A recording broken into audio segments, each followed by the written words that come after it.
the DS. Square Enix loved the DS, almost as much as they went on to love the smartphone. But we're still a couple years off from when they really start going in on that. The DS is exactly what Square needed to churn out a couple of cheap games as they go into the new HD era of gaming, the PS3. They went in on Final Fantasy XIII, but it's gonna be a few years. Gone are the days of having 5 games on one home system like we did on the PS2. And since we're moving on, that means this game, Final Fantasy XII Revenant Wings, is the last game in the experimental age. These age groups that I myself have arbitrarily put on these eras of Final Fantasy games that I'm reviewing, feels right for this to be the end. It's a pretty experimental game in itself, but also from here on out, we're going to be getting a lot more DS games, and they're all kind of just sequels. Not a lot of them are going to change it up. I think in the next era, PS3, 360, Wii era, Square Enix got comfy. I don't know what the next era will be called. I kind of have to play a few games before I figure that out. But experimental age it's over with Final Fantasy XII Revenant Wings. Now the DS definitely got more love than the PSP, but they didn't ignore the PSP. Last episode I talked about all the remakes that they put out on various consoles. They also remade Final Fantasy Tactics War of the Lions, which is the game that I played on the show, oh my god, a year ago. So why did they make a console sequel and put it on DS? Well, the reasoning is not what you ever really want to hear. According to a developer, this started off as a random other game in the Final Fantasy world, and then they decided to throw the 12 characters into it and call it a 12 game. So it's gonna be a little weird. But they definitely stressed that this is not 12-2. This should not be known as 12-2. This is a 12 universe game, even though it takes place literally immediately after the first game and involves all of the characters from that game. It's not 12-2. This is 12 Revenant Wings. It's like a side story. Don't call it 12-2. He was really adamant about that. And little did we know, that was because Final Fantasy 12-2 was very much in development. It wasn't going to be the same as 10-2. They partnered with another company to help them out and get the game out, I guess, a little faster. But unfortunately, that company went bankrupt, and later, a couple years down the line, they saw some people looking for work and using concept art to show other companies like, hey, I made this concept art, the game never came out, but look at me, I can do my job. And piece by piece, we found out that 12-2 was happening, and it is no longer. There was never another entry in the 12 world. 10 got all of these, 7 got its own compilation, 12 had one extra thing, and it was a DS game. So let's talk about it. Because Nintendo and the Wii and the DS were all these child-friendly, kind of casual market systems, Square tried to join in on the trend. We already talked about Final Fantasy Fables Chocobo Tales, which is like a game for babies. But with this game, they decided to make my first Final Fantasy, quote unquote, a game that anyone could experience. And somehow it turned into a sequel to one of the more complex mainline games in the series. It was also inspired by the producer's love of Warcraft and Age of Empires. That's right. This is an RTS. Check the box. Another genre conquered by Final Fantasy. I think this is the only real-time strategy in the whole series, so I guess let's savor it. It's also the first real-time strategy I've ever played. Unless you count Pikmin, but you don't count Pikmin. You have your main character units, you spawn little summon units to like fill out your team, and they can die and get summoned back, but if your guy dies, that's a big problem. You gotta revive him or else he doesn't come back at all. Each unit is a type: melee, ranged, or flying, which is a rock, paper, scissors sort of element that makes things pretty simple. And the real-time nature does kind of make it feel like it's still a 12 game because 12 had that half real-time system going on. But what about stuff like the Gambits? They got Gambits on this DS game? Yes and no. They have Gambit. They don't have Gambits. So there's no way to program your AI or anything. Every member of your team is allowed one Gambit. Basically, they have a list of abilities they can use, and you can assign one of them to be the Gambit. And all that means is they will use it when they can. You have to manually do every other ability otherwise. Calling that a Gambit is kind of lame. It's not at all the same. It's just telling you, make sure you use this whenever you can. Otherwise, you gotta do everything else yourself. Very much a downgrade, but what do you expect? And as someone who's new to this whole thing, it was very stressful to even think about using abilities. I gotta be honest, I rarely used abilities unless there were something like Protect. Okay, you can do Protect, that's your Gambit, but you also have Shell. I guess I'll just use Shell manually. As for the other more complex abilities like stealing health or stealing speed, you can steal speed from people so you go faster and they go slower or something. I just never used anything that was a little bit more complicated. And it's not because I ignored it or didn't want to do it. It's because, you know, it's a real-time game. I'm busy, man. I'm telling everybody to go there, summon these guys, hold on, go over there, heal that guy. That guy's dead. Get him back. Use revive. There's only one guy that really knows revive. So if he dies, we're done for. It's all this stuff is happening, and I gotta take my time to click on the character and go like, okay, what does this ability do? Oh, that might be good. Use that. No, I'm dead by that time. You know what I'm saying? I talked a little bit about it in the 12 review. Like I had to turn on wait mode instead of active mode so that the game can pause while I'm thinking of using an ability. You don't get that in this game because it's purely real time. You there's no stopping. So I just, you know, the Gambit system I feel like could have been better. I mean, don't you want all your units to basically use all your abilities always? But you only get that one option. So my healer, for instance, she knew Curaga, cure everybody in a range around wherever. Obviously that's the Gambit. Use that all the time. She has some cool buffs like strength increase, defense increase, stuff like that. Just can't Gambit those because Cure. Cure is just the thing. You have to be doing that all the time. By the way, she didn't all the time. I swear to God. I'd be going around going like, why is this guy half dead and there's like no enemies around? What are you doing? And I'd go to the ability because you see when it's charging, that means it's used and it's got to charge back up. And it's not charging. It's ready. It's right there. Your Gambit is to cure and you're not doing that, Penello. She's the white mage, Penello. Same could be said for all of the other Gambits. I swear they just sometimes didn't do them. But hold on, let's not get into complaints yet. Let's just talk about the way the game works. You know, RTS is probably, you have a large amount of units, you command them to go around, you probably have to capture points, but in this game, most of the time you're tasked with just kill everybody on the map. The tiny units that you summon are espers, just like the summoning system in 12, except you can do small guys and big guys. There's 3 tiers. The small guys, the medium guys, and the one big guy, you're allowed to have one. And you can equip all of these before the match. And the tier 3 guy is basically like a boss that you can have on your side. He's the main guy, he's gonna carry you through a lot of stuff. There's elements, fire, ice, electric, and rock. There's healing units, you know, you can customize a decent amount here. As far as equipment goes, every piece of equipment is only to be equipped by one person. There's no license system, there's no character build system. You just level up by equipment, very basic stuff. Quickenings are back. You can unlock them by doing side missions, and there's 1 quickening per character. They're all different, and they're all very helpful, so you're gonna want to find those if you can. Vaan will do a big AoE attack that does a lot of damage. Penello will instantly heal all units to max HP, really good in a pinch. Bosch will like make his entire group of units invincible for a period of time. Like these are really good. They're better than they are in 12. And another way this game continues being nice is that you get XP when you fail a mission. You gotta repeat it, but you still get XP. Even members who don't participate in battle get XP. I gotta love that. I gotta compliment that. So let's go through your party. By the end of the game, you have Vaan, Penello, Bash, Fran, Balthier, and Ash.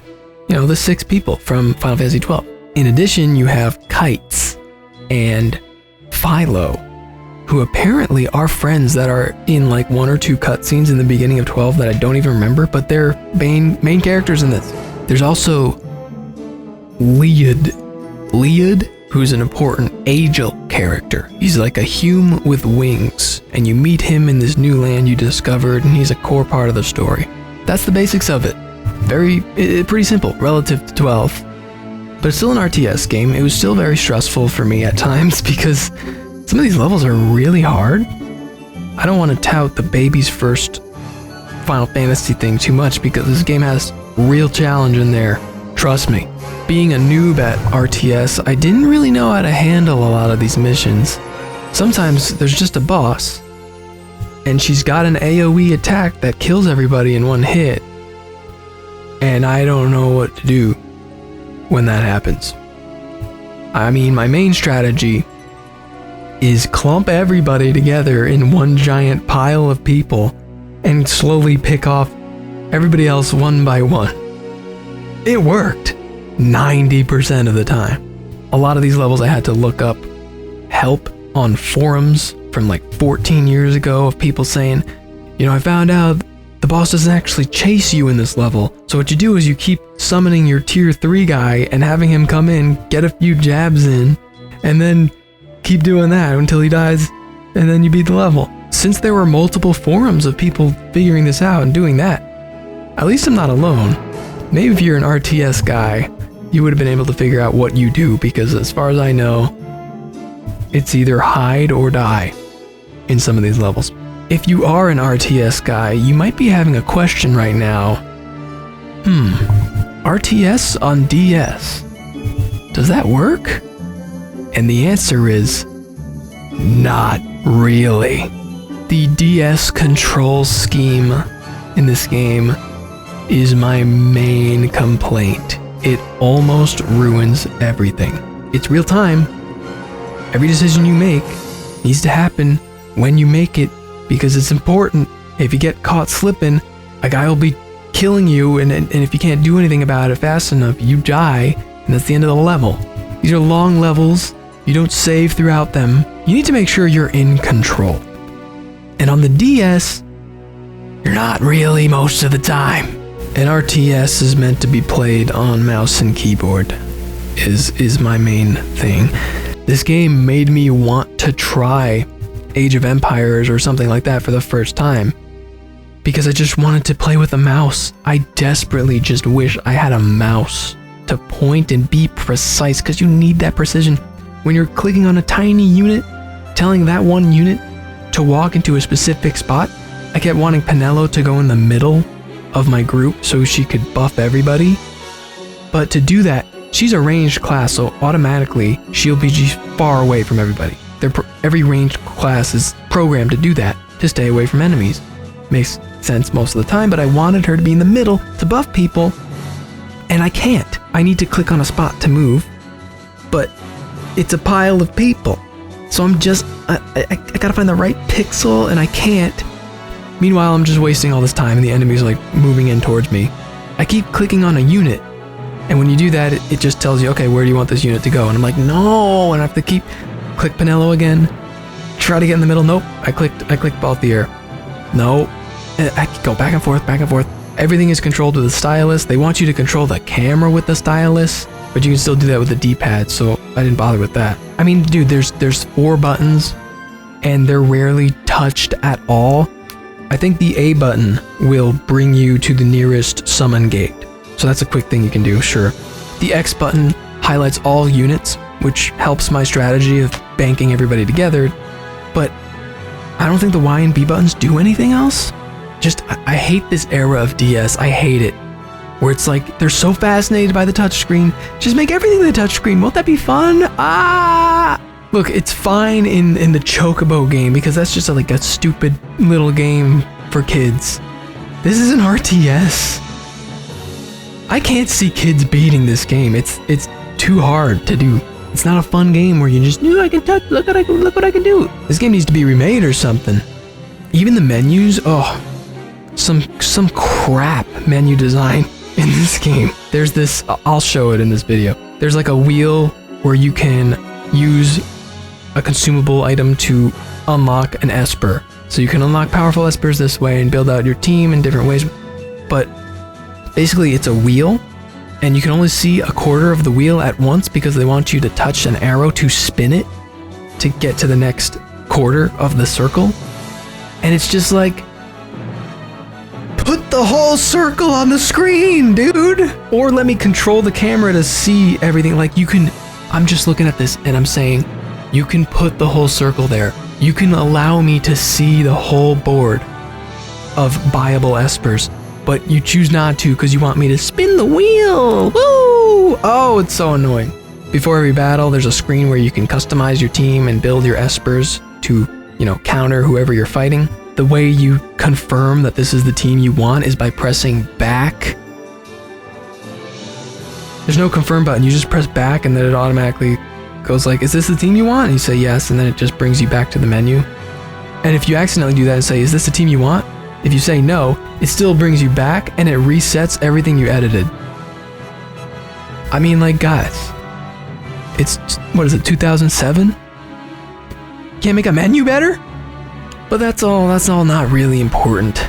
The game frustration is what matters. The lack of precision with the DS stylus. The control scheme being frustrating to get used to. Oh, and the pathfinding. The pathfinding. Oh my god, sometimes they just don't do it. They don't find the path. I'm a noob to RTSs. But isn't pathfinding a pretty important thing to get right? So your units can go where they're supposed to? When it comes to like 90-degree hallway turns, they don't do corners very well. Straight up. I'll tell somebody, okay, you guys just wait here, and I'll take half of the team to go over here so we can kind of corner them and they can cap that and we can like cover our ground. So you guys go over here. All right, and then I move on and do something else. And I'm like, why are you guys at the beginning? I told you to walk here. And I look at the units and they're literally doing this.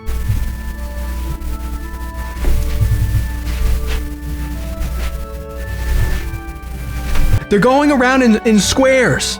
They can't figure out, they can't turn the corner. Dude, you can't have that problem in an RTS. Whew. Sorry for that cut. I was getting a little heated. I don't want to dump on this game too much. Why don't we talk about the story? It's a little bit more interesting than I expected a DS game would be. Picks up pretty much when Final Fantasy XII ends. Penelo and Vaan have achieved their dreams of being sky pirates. They discover a special aura sight that allows them to summon creatures to help them, and that's the excuse for the RTS unit system. They go into the skies and discover a whole new land in the sky called Lumeres, and that's where they meet Liud. A lot of stupid JRPG names in this, get used to it. They go to Lumeres, they discover an ancient sky ship called the Galbana, and they're with Kites and Philo, who I talked about did have a tiny role in the beginning of 12. That's where they meet Liud, who is an Aegyl. There's not a lot of Aegyls, but they're all kind of exiled into this area, the Lumeres, and they're all emotionless. Like the nobodies in Kingdom Hearts, they don't have emotions. Their heart won't allow it. They have hearts, but, you know, they don't have emotions for some reason. They find a woman called the Judge of Wings, who's all in a big suit of armor like the judges in the first game, and they're like, why would you model yourself over those judges that we murdered, most of them? This is weird, and what are you doing? I'm gonna destroy all the Oroliths, which are these big crystals that will, if they get destroyed, all of the Aegyl will get destroyed, and this whole land will be destroyed. I'll just kill everything. I'm gonna kill everything. And they're like, okay, we gotta stop you. And most of the game from then on is stopping her from destroying the Oroliths. You find Balthier and Fran trying to destroy the Oroliths themselves, and they're like, what are you doing? And there's a whole misunderstanding between them, and they fight. That's one of the hardest levels in the game, actually, trying to recruit them, and then you eventually get Balthier and Fran on your team, which is cool. You find out the Judge of Wings' name is Midia, and she is a unique race kind of too. She is a Fiel Viera, which is a combination of a Viera and an Aegyl. So she's a bunny girl with wings. And you're like, okay, you had some weird parents situation. What's up with that? Well, she is the daughter of Theothanos, an Aegyl who married a Viera and had her, and the gods didn't like that. The Acuria, Fealthenos is using the Oroliths to drain the emotion from the Aegyl, and that's why they're emotionless. For some reason. Midia is his daughter, and he is using her as a puppet to destroy all the Oroliths so he doesn't have to do it himself from beyond. He's doing all this to eventually wipe out the race and destroy Ivalice in the process. He's very angry. When you realize Ivalice is threatened, you go back down, you touch down to Ivalice. Like over halfway through the game, you get to see these old areas again, which is really neat. And you meet up, of course, with Princess Ashe, who's taken control of everything. She's doing well. Bash is by her side, and now the whole party's together. You have a couple missions in Ivalice discovering the lore of the Aegyls and Fealthenos, and find out that this is all just a revenge story. Again, Fealthenos is taking revenge on the world because the Acuria tried to dominate the Aegyl. For some reason, the gods of this world banished them to this land in the skies and didn't want them to come down or meet anybody else. They were stuck there, and that angered Fealthenos. He wasn't supposed to have a Viera crossbreed daughter, so that was a major problem too. So he's just mad with power, trying to kill gods. It's kind of a thing we've heard before. Gods are being unfair. Well, we agree with you, but you can't just go around killing everybody, dude. But the funny thing is that what you do in this game is basically you kill people to free them from the clutches of the gods. You kill Midia, who's being puppeted and is fairly innocent in all of this, but you kill her because, you know, that'll bring her back to where she needs to be. It's a weird way of the good guys being good. They kill people because they're good. It's just weird. It's weird. The whole story's a little confusing. I didn't follow it super well, if you can't tell. But it's cool. Well, the question in the main game was, is Ashe gonna take out revenge and cost a bunch of lives for what the Empire did to her, or is she not? What does it mean to be a good person? What should you do? And in this game, the villain is somebody who just said, I will kill everybody for revenge, and we have to stop him. So it does tie decently well with the original. I won't say more about the story. It's cool. It's cool. There's a lot of good sprite work, which I didn't expect.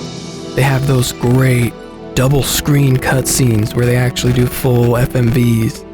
Cool to see that. The character design style is a little strange. Does not look like 12. They're like more cartoony and more lanky. I didn't really like that. Penello's design is totally different. That's weird too. But we should talk about Vaan a little bit, you know.